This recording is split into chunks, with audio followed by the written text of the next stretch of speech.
Hi friends, எல்லாருக்கும் வணக்கம். செல்வி Halbert cooking சேனலை சப்ஸ்கிரைப் பண்ணுங்கள், லைக் பண்ணுங்கள், ஷேர் பண்ணுங்கள், கமெண்ட் பாக்ஸில் கமெண்ட் பண்ணுங்கள். வாங்க இன்றைக்கி காலிஃப்ளவர் பிரியாணி எப்படி செய்யலான்னு பார்க்கலாமா? ஒரு குக்கரில் எண்ணெய் நெய் ஆட் பண்ணிக்கோங்க.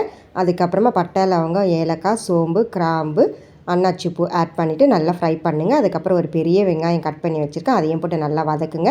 காரத்துக்கு வெறும் தனி மிளகாய்த்தூள் மட்டும்தான் நான் ஆட் பண்ணியிருக்கேன் ஃப்ரெண்ட்ஸ். அதையும் போட்டு நல்லா ஃப்ரை பண்ணிவிட்டு அதுக்கப்புறம் இஞ்சி பூண்டு பேஸ்ட் 2 ஸ்பூன் ஆட் பண்ணியிருக்கேன்.